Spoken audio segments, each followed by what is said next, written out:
그리고 중요한 게 제한 조건을 설정하는 건데요. 그나마 운이 좋은 게 여러분들은 어떤 대회를 포커스로 준비를 하고 있습니다. 그 대회 보면 규정집이 있죠. 규정집에는 굉장히 러프한 제한 조건들이 나와 있어요. 휠베이스는 얼마 이상, 이하, 뭐 트레드는 얼마 이상, 이하, 그 다음에 뭐 바퀴가 외부로 돌출돼야 된다, 그 다음에 서스펜션이 몇 밀리나 움직여야 된다, 이런 거에 대한 제한 조건들이 있고, 그리고 굳이 서스펜션이 아니어도 프레임에 대해서도 로르프는 어떤 규정을 만족해야 되고, 뭐 전체 뭐 엔진은 어떤 엔진이 사용돼야 되고, 이런 거에 대한 제한 조건들이 많이 주어지는데요. 앞에서 보시면 지금 제가 정리한 제한 조건들이 거의 대부분 규정집에 나와 있는 제한 조건들이거든요. 이런 제한 조건들을 카티아로 표현해보면, 3D 모델로 표현해보면 이렇게 나옵니다. 이건 처음에 그냥 파워포인트로 컨셉 잡는 거죠.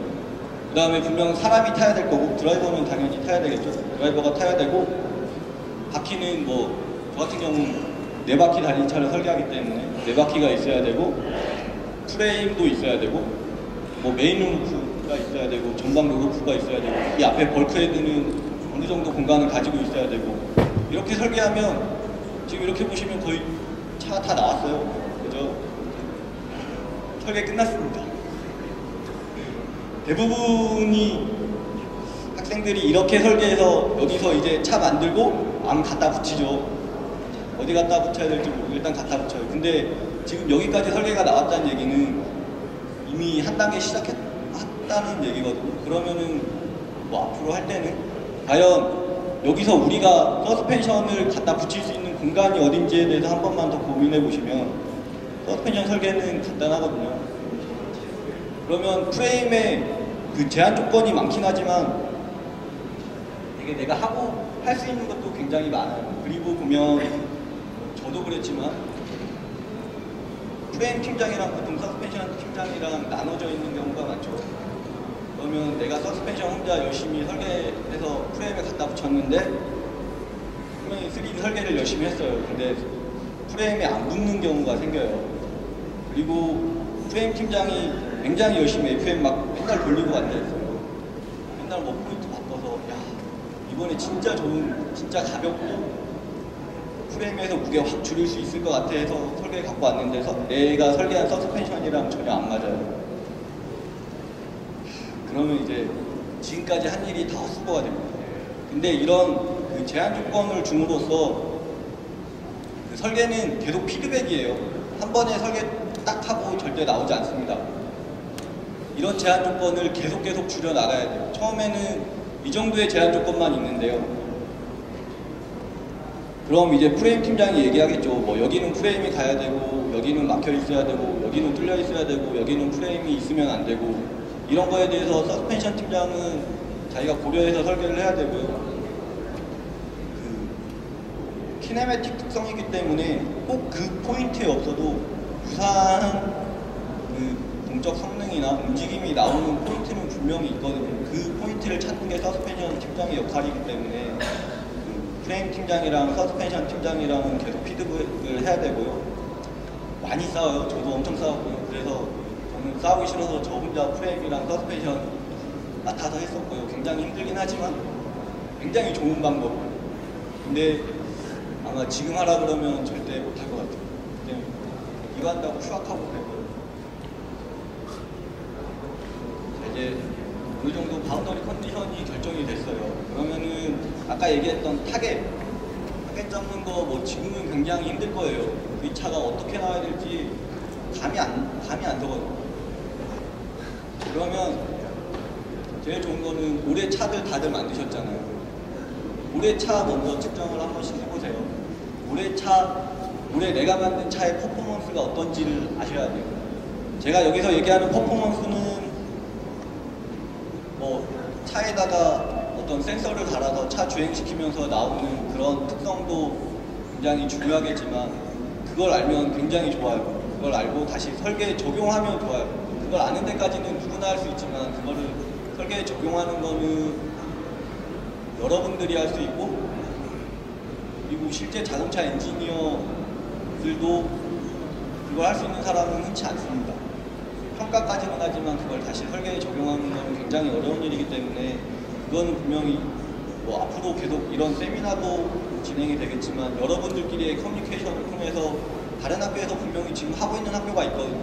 센서 달아서 이 차의 성능에 대해서 데이터를 뽑고 있고 그걸 다시 설계에 적용하고 있는 학교들도 많고 그리고 외국 학교들도 그런 학교들이 많기 때문에 충분히 그 데이터를 많이 제공을 해줘요. 그러면은 일단 눈 딱 감고 연락하세요. 연락해서 데이터도 달라 그러고 대신 문서 그냥 달라 그러면 안 되겠죠. 좀 커뮤니케이션도 많이 하고 서로 주고받고 해야지 일방적으로 달라 그러면 저도 그런 경우가 몇 번 있었는데 뭐 저도 달라고 했던 적이 있었고 저도 준 적이 있었는데 굉장히 곤란한 경우가 많습니다. 그럴 때는 서로 먼저 친해지는 게 우선일 거고요.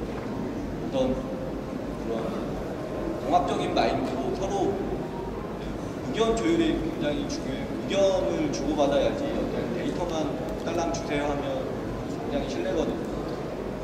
야, 우리 차 퍼포먼스는 올해 측정했는데 이런 차가 나왔어. 근데 얘네 차는 좀 다른 것 같은데 얘네 차는 어떻게 나왔어? 그리고 얘네 데이터는 어떻게 나왔어? 그러면 두 개를 서로 조합해보면 굉장히 좋은 차가 나올 수도 있고 다른 학교랑 또 더 커뮤니케이션 할 수 있는 기회도 많이 생기게 되고 그리고 보면 지금 제가 여기 보면 차량의 퍼포먼스 타겟도 있지만 타이어에 대한 이해라고 되어 있는데요.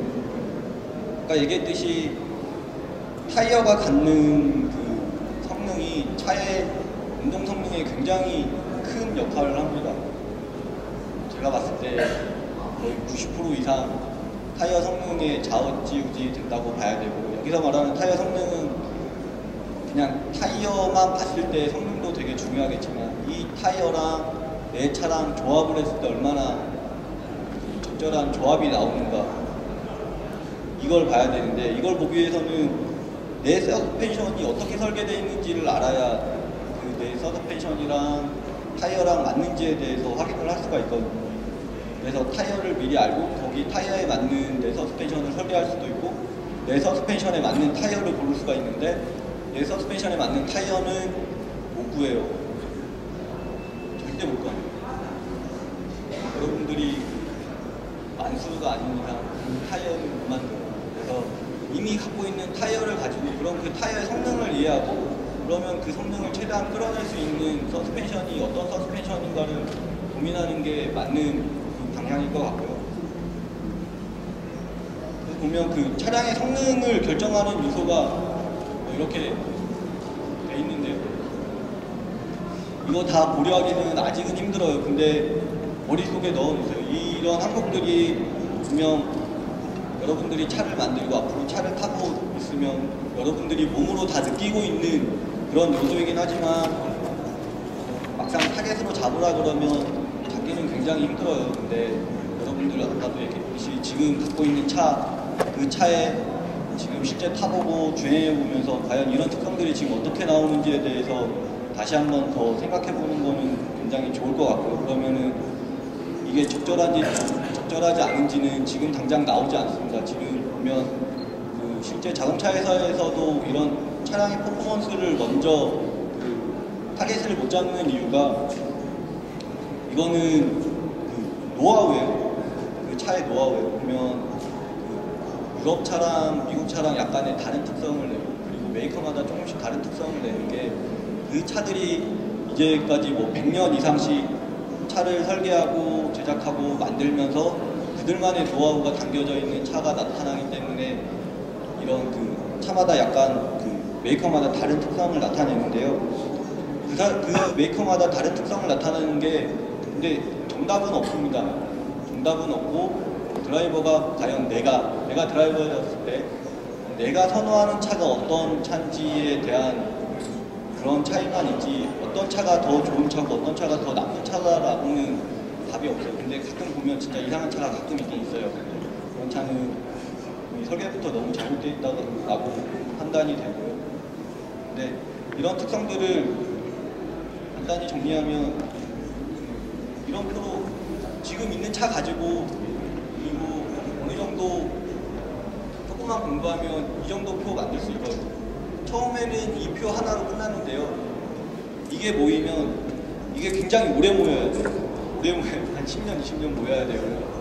그리고 수백 개가 모여야 진짜 내가 원하는 차, 그리고 성능 좋은 차가 어떤 차인지에 대한 판단이 있을 수 있는데, 여러분들은 학생이기 때문에 아까도 얘기했지만 다른 학교랑 커뮤니케이션 하면 돼요. 그리고 지금 외국에 있는 학교들 수십 년씩 하고 있죠. 저희 국내에도 지금 벌써 20년 넘게 자작차 하고 있는 학교들도 많고, 그 학교들이 갖고 있는 데이터를 모으면 지금 뭐 당장 내년 차에는 적용이 안 되겠지만 앞으로 뭐 2년, 3년, 5년, 그 뒤에 10년, 저도 벌써 자작차 시작한 지 15년이니까 15년 뒤에 일을 여러분들이 그 초석을 닦아야 된다고 생각이 들거든요. 그래서 지금 오비들도, 자작차 했던 오비들도 이런 데이터들을 이제는 모으고, 그리고 여러분들한테 오픈하고 싶어 합니다. 근데 이런 자료를 모으기 위해서는 여러분들 도움이 굉장히 많이 필요하고요.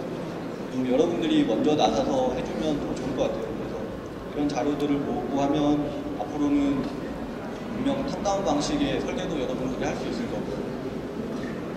그래서 이런 스터디는 계속 했으면 좋겠습니다. 타이어의 특성인데요. 앞에서 글러보면 대충 뭔지 잘 모르겠어요. 그러면 제일 만만한 게 타이어 사이즈죠. 타이어 사이즈 여러분들 보면 저랑 지금 학교에 있는 후배들이랑도 굉장히 얘기를 많이 했던 게 타이어 사이즈 결정하는 거에 대해서도 얘기를 많이 했었는데요. 저 같은 경우에는 차의 성능에 맞는 타이어를 썼으면 좋겠는데, 학교에 있는 후배들은 외국에 있는 성적 좋은 학교들이 어떤 타이어를 쓰고 있는지 제일 먼저 보고, 분명히 그건 틀린 얘기는 아니에요. 벤치마킹을 굉장히 잘했기 때문에 벤치마킹을 잘했다는 얘기고요. 그리고 단순히 그 타이어의 성능만 보는 게 아니고 어떤 학교에서 많이 썼고, 그리고 우리가 구하기 쉬운가, 그리고 요즘에 굉장히 이슈로 되고 있는 게 무게죠. 무게 어떻게 줄일까. 구동계에서 뭐 1, 2kg 줄이면 나머지에서 10kg 이상 줄이는 것보다 훨씬 좋다고들 하는데, 그거는 정답이 없듯이 어떤 걸 선택하는지는 설계자 그리고 그 팀원들의 마음이고, 그 차에서 나오는 퍼포먼스는 분명히 그들이 원하는 퍼포먼스는 나올 거예요. 퍼포먼스가 대회 성적이나 이런 데 어떻게 영향을 미칠지는 잘 모르겠어요. 근데 타이어에 굉장히 중요한 그래프인데요.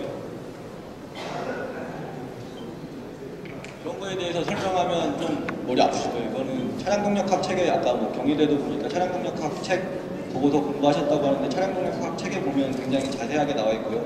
간단히 얘기하면 차가 주행하거나 보통 선회할 때죠. 차량 동력학은 선회할 때 얘기니까, 선회할 때 타이어가 놓여져 있는 방향으로 차는 나가지 않습니다.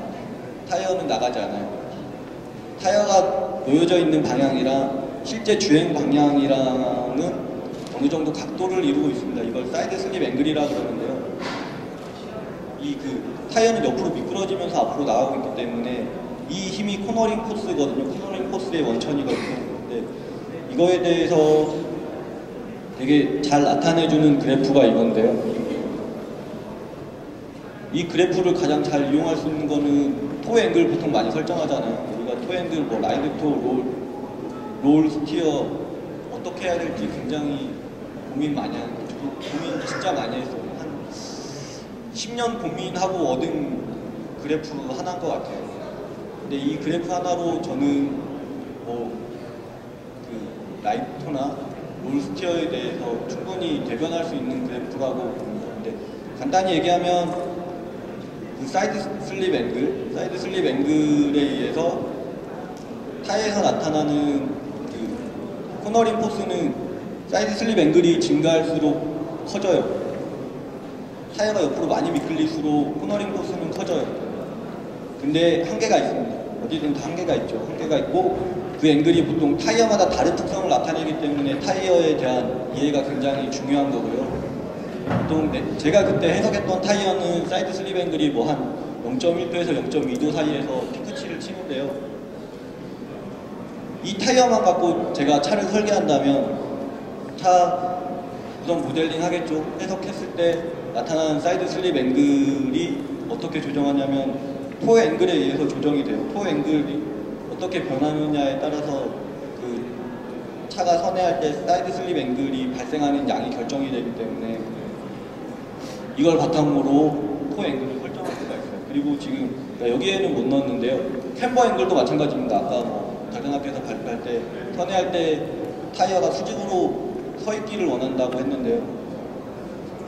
굉장히 많은 책에서 선회할 때 타이어가 수직으로 서 있으면 접지 면적이 넓어지기 때문에 코너링 포스가 증가할 수 있다고 얘기는 하지만 그것도 답이 될 수도 있을 거라고 생각은 하는데 제 의견은 타이어 실제 해석을 해보면 간단히 얘기하면 그 쇼트트랙 달릴 때 선회할 때 모든 선수들이 선회 안쪽으로 눕죠. 코치 서서 선회하는 선수는 아무도 없어요. 그거는 우리가 봤을 때는 타이어의 캠버 앵글도 똑같은 역할을 하거든요. 선회 안쪽으로 누웠을 때 코너링 포스가 더 증가하게 됩니다. 그 타이어 안쪽으로 누웠을 때 코너링 포스가 증가하는 앵글도 분명히 피크 치는 앵글이 있고요. 그 피크 치는 앵글을 찾는 게 그 설계자의 역할이에요. 그 앵글을 찾고 그러면은 그 피크 치는 앵글을 우리 차에 적용할 수 있는 키네매틱 요소가 나타나는 하드 포인트를 찾는 게 그게 설계자의 역할이 되겠죠. 그러면 그 서스펜션 키네매틱 아까 얘기했던 앞에서 나왔던 그런 타이어드 어떤 앵글을 갖고 있어야 되는지에 대한 타겟이 나왔으면 그러면 그 앵글을 가질 수 있는 서스펜션을 설계를 해야 돼요. 키네매틱이라는 게 어떤 기구학적으로 서스펜션이 움직이는 뭐 사전 링크잖아요. 서스펜션 사전 링크가 움직일 때 과연 그 몸통이 되는 차체가 움직일 때 타이어가 어떻게 움직일지에 대해서 설계를 하는 게 서스펜션 키네매틱 설계인데요. 이 앞에 글 좀 보면 뭐 낯익은 얘기들도 많고 생소한 얘기들도 많을 텐데요. 뭐 라이드나 롤, 그 다음에 킹필, 뭐 롤센타이트 뭐 요즘에 많이 쓰는 캐스터 이런 것들을 정하는데 그 기준이 되는 게 아까 앞에서 봤던 그런 타이어, 그 다음에 내 차의 성능, 타겟 이런 요소들을 결정하는 문자가 될 수가 있습니다. 그래서 보면 지금 보면 아까 앞에서 키네매틱 요소에 대해서도 이렇게 또 정리할 수 있는데요. 보통 토 앵글, 캠버 앵글 얼마인지에 대해서 고민을 하는데 제가 추천드리고 싶은 거는 토 앵글, 캠버 앵글이 얼마인지가 중요한 게 아니고 우리 서스펜션이 움직일 때 토 앵글이 어떻게 변하고 캠버 앵글이 어떻게 변하는지가 더 중요한 요소거든요. 이게 그래프로 나타나면 더 좋겠지만 이렇게 수치적으로 나타낼 수도 있고요. 그리고 이런 저희 같은 경우에는 실제 자동차회사는 이런 게 굉장히 많이 정리가 되어 있습니다. 몇십 년, 몇백 년, 100년 이상씩 하고 있기 때문에 이런 수치들이 절대 답은 없어요. 아까도 얘기했지만 동력학에 답은 없기 때문에 어떤 범위를 주고 결정을 짓게 되어 있고요. 그 범위 안에 들어오는 차를 설계했을 때는 일단 이상한 차는 안 나와요. 지금 보면 지난 주말에도 제작타 대회가 있어서 구경 갔다 왔는데 굉장히 서스펜션 설계가 잘 돼 있는 차도 있겠지만 그런 차들은 어떤 그 범위 안에 거의 대부분이 들어와 있을 거라고 생각을 하고요. 근데 굉장히 특이한 운동을 하고 있는 서스펜션도 보여져요. 그런 차들은 일단 이런 기본적인 세팅에서 굉장히 크게 벗어나 있기 때문에 그 주행 성능이 굉장히 많이 떨어질 수밖에 없는 그런 키네매틱 특성을 가질 수밖에 없거든요. 근데 이런 요소들에 대해서 설계를 하고 그리고 지금 계속 이렇게 모아놓으면 앞으로 여러분들이 설계할 때 어떤 타겟이 될 수 있는 그런 자료가 근거 자료가 될 수 있을 거라고 생각을 하고 이것도 똑같습니다. 지금 갖고 있는 차 가지고 측정할 수 있고요. 아니면 이런 거는 뭐 카티아나 3D 설계 프로그램 가지고도 자신들이 원하는 타겟을 확인할 수도 있고 지금 차에 대해서도 어떻게 나오는지에 대해서 확인할 수 있기 때문에 한 번쯤 정리해서